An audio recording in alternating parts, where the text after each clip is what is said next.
बड़े समर्थ पुरुषों को भी भक्त के तिरस्कार का परिणाम भोगना पड़ता है।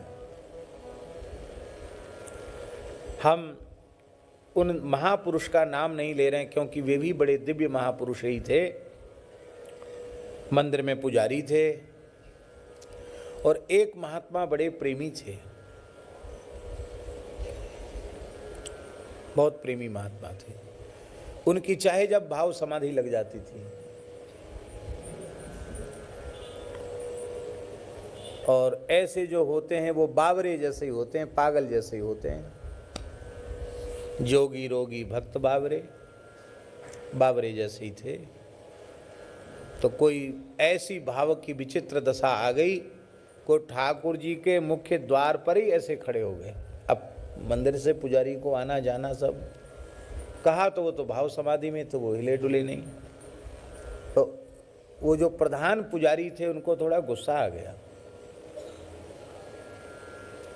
तो उन्होंने चरण का प्रहार कर दिया।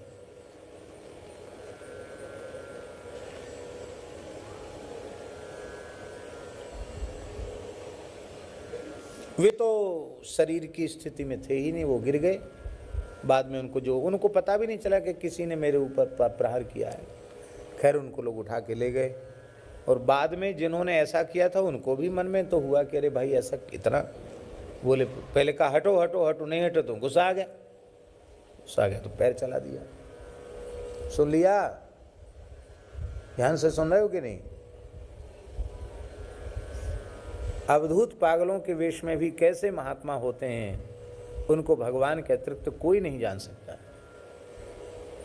किसी का भी तिरस्कार नहीं करना, अपने कष्ट सहकर भी किसी का तिरस्कार न हो, किसी के प्रति अपराध न बने, ये सावधानी रखनी चाहिए। उन महापुरुष का जीवन बड़ा पवित्र था और खूब नाम जप करते थे, खूब मंत्र जप करते थे और बहुत अच्छा जीवन था। हमारे ऊपर भी उनकी बड़ी कृपा थी, लेकिन उनको ब्रेन हेमरेज जैसा हुआ। रोते हुए कहा कि पवित्र ब्राह्मण कुल में हमारा जन्म हुआ, बचपन में संस्कृत पढ़े और फिर रासलीला देखकर सब कुछ छोड़ के बाबाजी हो गए और पीड़ा हो गई। लेकिन एक महात्मा को हमने क्रोध में आकर के लात चलाई थी, तो बोले ठाकुर रघुनाथ जी ने बड़ी कृपा की, वही अंग हमारा चला गया। इसलिए बड़े स्नेहपूर्वक उन्होंने कहा, पंडित जी कैसी भी स्थिति आ जाए, साधु ब्राह्मण इनके ऊपर क्रोध नहीं करना, इनके अपराध से बचना।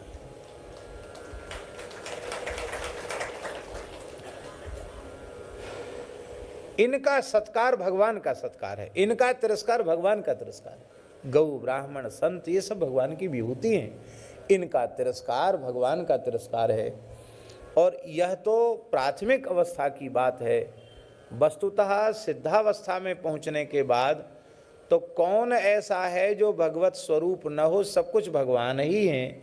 इसलिए किसी का भी तिरस्कार भगवान का तिरस्कार है। जिन पदार्थों के प्रति हमारी जड़ बुद्धि है शास्त्री जी, उसमें भी चैतन्य चिदघन परमात्मा समान रूप से परिव्याप्त है। इसलिए जड़ को भी जड़ मानकर अपमानित करना, वो भी परमात्मा का ही तिरस्कार है। हाँ, क्या कहना, बिना भगवान के कोई वस्तुतर है ही नहीं, सब में भगवान समान रूप से व्याप्त है। बोलो भक्तवत्सल भगवान की। इसलिए भगवान के भक्त का हर स्थिति में आदर करना। कैसे समझ में आवे कि भगवान का भक्त है?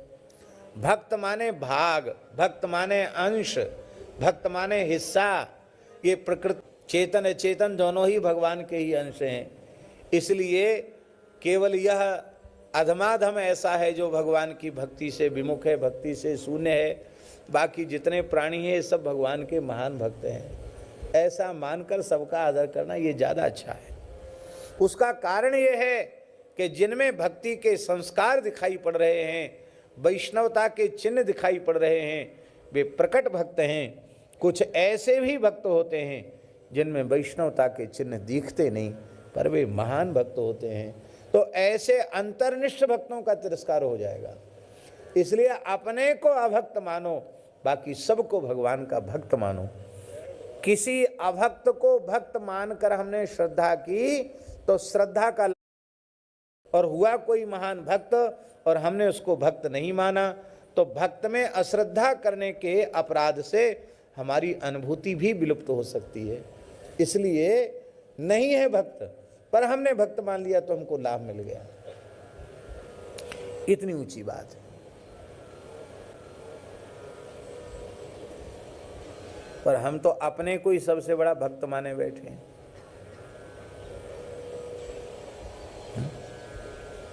सूरदास जी से पूछो, श्री तुलसीदास जी से पूछो, एक उद्धव जी का स्वरूप है, एक वाल्मीकि जी का स्वरूप है, लेकिन इनकी दीनता देखो, ये अपने को भक्त मानते हैं। आहा, ऐसा अपूर्व दैन्य होता है जिनके अंतःकरण में प्रतिष्ठित भक्ति महारानी उनके हृदय भवन को अविचल भाव से विराजमान होकर के धन्याति धन्य बना देती। तो महाराज जी कहते थे कि भक्त तत्व में तो भक्त तत्व है ही, भक्ति का अंतर्भाव भी भक्त तत्व में, गुरु का अंतर्भाव भी भक्त तत्व में, और भगवान का भी अंतर्भाव भक्त तत्व में। क्योंकि जिसके अंतःकरण में भक्ति हो वो भक्त है। जीव की प्रेम करने की, भक्ति करने की सामर्थ्य ही कितनी है, अत्यंत अल्प है, पर भगवान अनंत शक्ति संपन्न है। वस्तुतः जीव की सामर्थ्य क्या जो भगवान की भक्ति करे, भगवान से प्रेम करे। ईमानदारी से विचार करने पर लगता है भगवान ही भक्तों की भक्ति करते हैं। हम भगवान से ठीक से भक्ति का निर्वाह नहीं कर पाते हैं, और अकेले भगवान विविध रसों के, भावों के उपासक भक्तों के साथ एक साथ पूरी तरह निर्वाह कर लेते हैं। तो बड़ा भक्त कौन हुआ? भगवान। तो महाराज जी कहते थे इसलिए राम कृष्ण भी इसमें आए, भगवान तो है ही हैं, पर ईशानु कथा के क्रम में आए हैं, इसलिए वो भी भगवान के भक्तों के भक्त ही हैं। इसलिए और भक्तों ही भगवान हैं। गोस्वामी जी दोहावली में कह रहे हैं, अंतर्यामी गर्भगत, अंतर्यामी गर्भगत संत सुंदरी माही, तुलसी पूजे संत के, दो पूजे जाए। गर्भिणी के गर्भगत शिशु को तुष्ट पुष्ट करने का एक ही साधन है, गर्भिणी को सुख प्रदान किया जाए, उसको रस्य स्निग्ध सात्विक पवित्र आहार दिया जाए, पौष्टिक आहार दिया जाए, वो गर्भगत शिशु पुष्ट हो जाएगा। ऐसे ही भक्तों की सेवा से भगवान की तृप्ति होती है। महाराज जी पुराणों में लिखा है, लक्ष्मी जी ने पूछा कि भगवान मंदिरों में आपको लोग भोग लगाते हैं, आप खाते हो कि नहीं? तो भगवान ने कहा चक्षुषा गृह्णामि पद्मजे, हे पद्मजे, हे कमलोद्भवा लक्ष्मी, मैं अपने नेत्रों से उस पदार्थ को ग्रहण कर लेता हूँ। खाते ही नहीं? बोले हाँ खाते हैं। कैसे खाते हैं? तो भगवान कह रहे रसम वैष्णव जिह्वया, जब मुझे रसास्वादन करने का मन होता है तो इन पवित्र साधु ब्राह्मणों की जिह्वा पर बैठ करके मैं कहता हूँ वाह रबड़ी बहुत बढ़िया लच्छेदार बनी है, और लाओ और परोसो, और महाराज मथुरा वाली खीर क्या कहना। हमने तो 2-3 बार पाई, 2 बार कम से कम पाने का स्मरण है हमको। पूरी धरती पर ऐसी खीर नहीं होती होगी जैसे मथुरा के पूज्य चतुर्वेदी ब्राह्मण जैसी खीर पाते हैं। यहाँ 52 रुपये हमने पाई। उसमें शक्कर नहीं पड़ती है खीर में, पत्थर पर परोसी जाने वाली खीर, अधौटा दूध की बढ़िया घुटेमा खीर, और ऊपर से घी और बूरा दिया जाता है।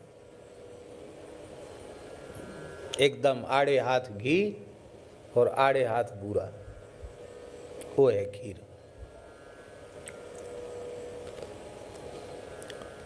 तो ऐसे सुंदर सुंदर भगवान निवेदित पदार्थ, भगवत प्रसाद जब साधु ब्राह्मण प्रसन्नतापूर्वक ग्रहण करते हैं तो उनकी जिह्वा पर बैठ करके मैं रसास्वादन करता हूँ।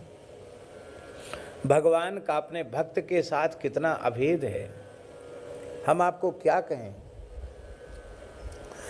भगवान महाभारत में पांडवों के विषय में भगवान कह रहे हैं, जो पांडवों से द्वेष करता है वो मुझसे ही द्वेष करता है, और जो पांडवों से प्रेम करता है वो मुझसे ही प्रेम करता है। यस्तान द्वेष्टि समाम द्वेष्टि यस्ताननु समामनु।